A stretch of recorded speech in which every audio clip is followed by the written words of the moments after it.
Hello students, हम पढ़ रहे हैं नेशनलिज्म इन यूरोप और बहुत इंपॉर्टेंट टॉपिक्स अभी तक हमने जो डिस्कस किए हैं, जैसे मैंने पहले भी आपको बताया, जैसे नेपोलियनिक कोड बहुत इंपॉर्टेंट टॉपिक है, ट्रीटी ऑफ वीना बहुत इंपॉर्टेंट है, अरिस्टोक्रेसी के बारे में जो हमने पढ़ा, लिबरलिज्म जो हमने पढ़ा, चेंजेस आफ्टर फ्रेंच रेवोल्यूशन, और लास्ट जो हमने डिस्कस किया अबाउट रोमांटिसिज्म।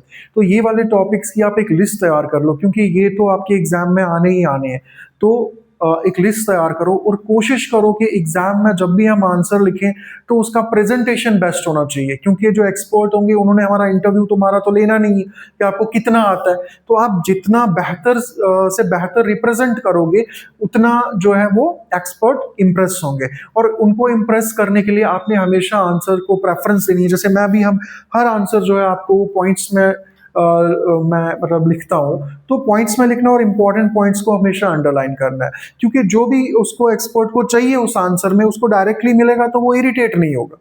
वरना अगर उसको खोजना पड़ा, तो अगर वो घर से भी दुखी हुआ, बीवी की डांट खा के आया, गुस्सा तो तुम पे ही निकलना है।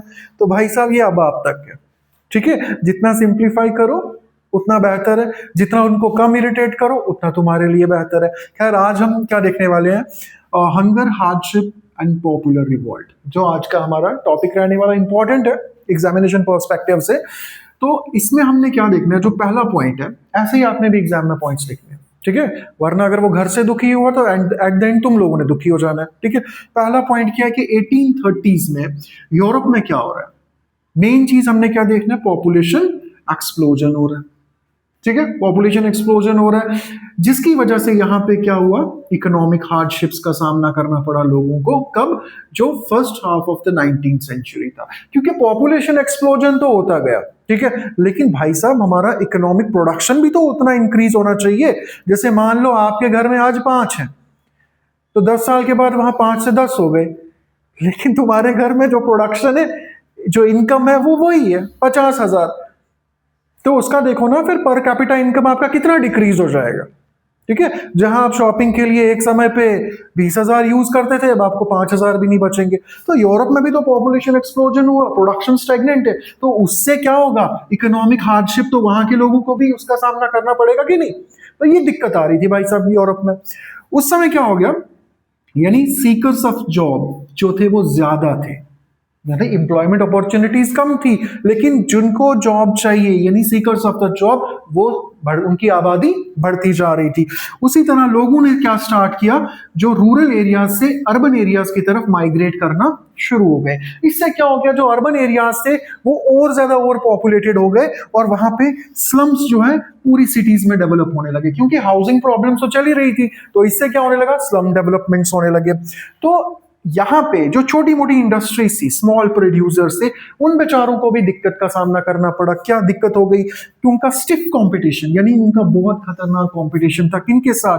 क्योंकि इंग्लैंड में तो इंडस्ट्रियल रेवोल्यूशन आ चुका था, तो इंग्लैंड में जो आपको पता है कि मशीन में जब गुड्स तैयार करेंगी तो उनकी कॉस्ट कम होगी, लेकिन जो यहाँ पे इंडस्ट्रीज थी यूरोपियन दूसरी कंट्रीज में, वो अभी फुल्ली मैकेनाइज्ड इंडस्ट्रीज नहीं थी। तो इंग्लैंड में इंडस्ट्रियल रेवोल्यूशन था, तो वहां से जो गुड्स की कॉस्ट थी बनिस्बतन यहाँ के बहुत कम थी। तो जब वो गुड्स इंपोर्ट हो रही थी, तो यहाँ के जो लोकल गुड्स थी दूसरी यूरोपियन कंट्रीज की, उनकी डिमांड बहुत कम होती गई।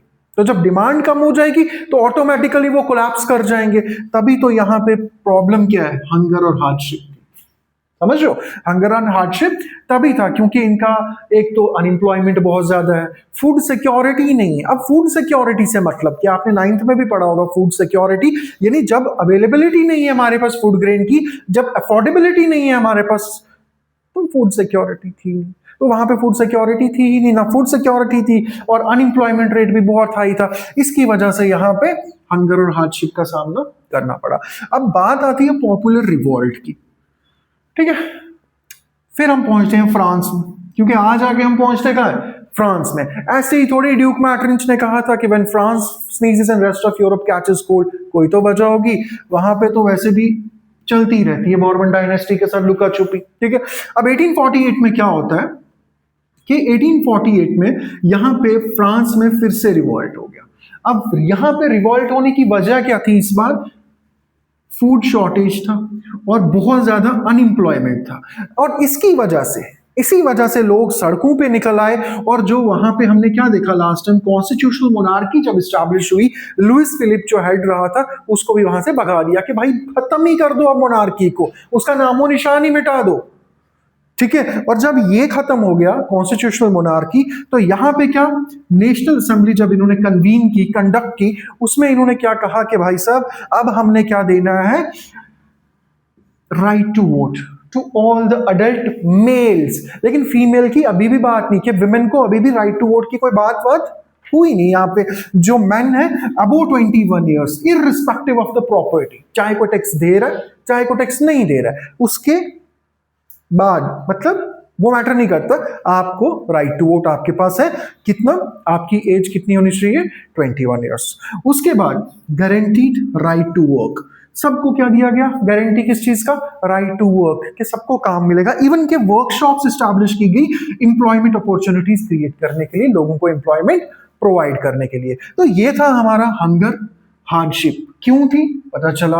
हमारा रिवॉल्ट कहां पे हुआ, पता चला, क्योंकि फ्रांस में तो हम देखते ही हैं, ठीक है, कि फ्रांस में हमने क्या देखा, हुआ क्या, 1789 में रेवोल्यूशन हुआ, तो वहां पे बोर्बन डायनेस्टी हट गई, फिर ट्रीटी ऑफ वीना हुई, बोर्बन डायनेस्टी आ गई, फिर से 1830s में रिवॉल्ट हुआ, बोर्बन डायनेस्टी चली गई, बचा था बेचारा एक लास्ट मोनार्क लुइस फिलिप, उसको भी 1848 में बाय बाय कर दिया।